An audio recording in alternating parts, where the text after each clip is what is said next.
Allez, je fais le partage.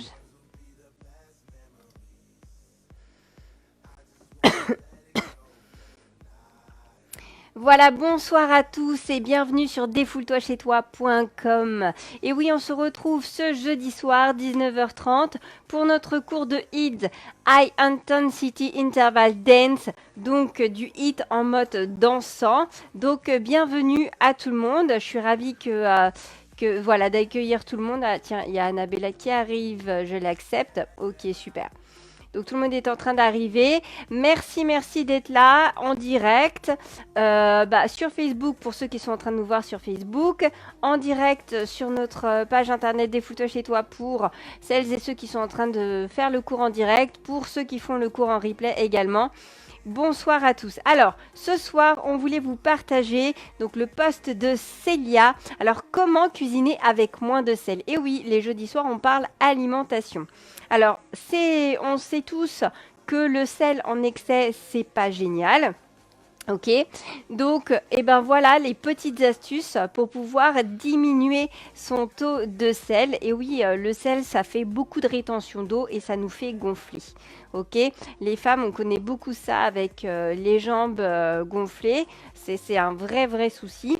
Ok, sans parler des problèmes de santé que peuvent engendrer un excès de sel. Donc voici les astuces pour cuisiner avec moins de sel.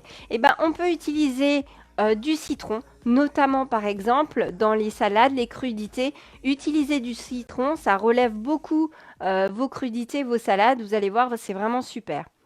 Donc n'hésitez pas à utiliser du citron dans vos salades. Le citron vert également, qui a un goût un peu différent. Donc ça fait varier aussi les plaisirs avec l'huile d'olive. Une pointe de sel, un peu de poivre, c'est formidable. D'ailleurs, voilà, vient juste après le poivre noir. Là aussi, ça relève les saveurs. Encore une fois, sur les crudités, les sauces ou même n'importe quel plat, c'est très intéressant. Le poivre noir. Le gingembre aussi. Ouais, hyper intéressant le gingembre. Alors, on n'a pas forcément beaucoup l'habitude de l'utiliser.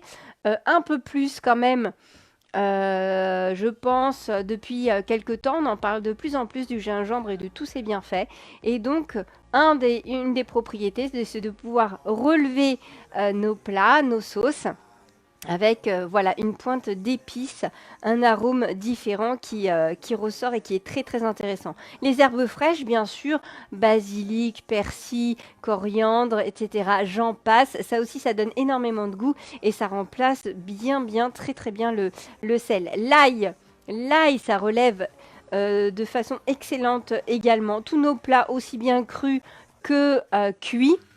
N'hésitez pas avec l'ail. En plus, c'est une super détox. Ça enlève toutes les bactéries, les microbes.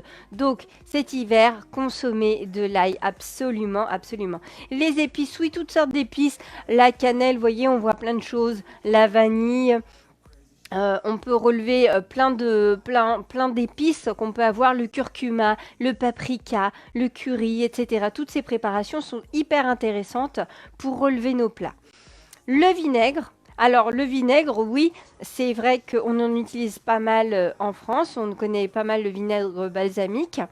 Après, à consommer avec modération le vinaigre parce que c'est quand même un élément qui est très acide. C'est pour ça qu'on en met quelques gouttes. Entre le vinaigre et le citron, c'est vrai que j'irais vous conseiller plutôt le citron parce que c'est un produit vraiment naturel directement avec des vitamines et tout. Voilà, donc c'est vrai que c'est un peu plus intéressant. Et faites vos propres sauces. Utilisez des tomates et de l'ail pour vos sauces, par exemple, base de bolognaise. Faites vous-même votre sauce. N'utilisez pas des bocaux qui sont déjà faits. Pourquoi? Parce que les bocaux, les préparations qui sont déjà faites au niveau des sauces, en général, ils mettent un excès de sel et en plus un excès de sucre. Donc, on évite au maximum et dès qu'on peut faire sa propre sauce, on fait sa propre sauce.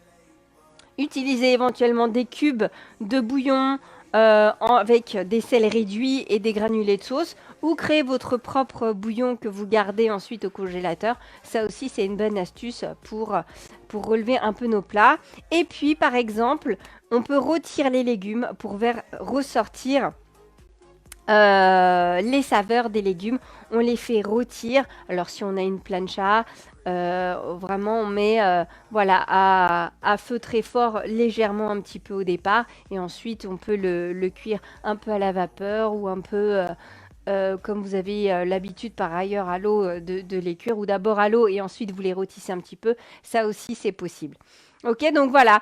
Comment cuisiner avec moins de sel? Quelques bonnes astuces parce que oui, c'est important de cuisiner avec moins de sel. Vous allez voir, vous allez dégonfler. Voilà, merci beaucoup. C'était les 3 minutes du poste de Célia. Ce soir, c'était alimentation et nous, on va commencer notre cours de Id ce soir dansant.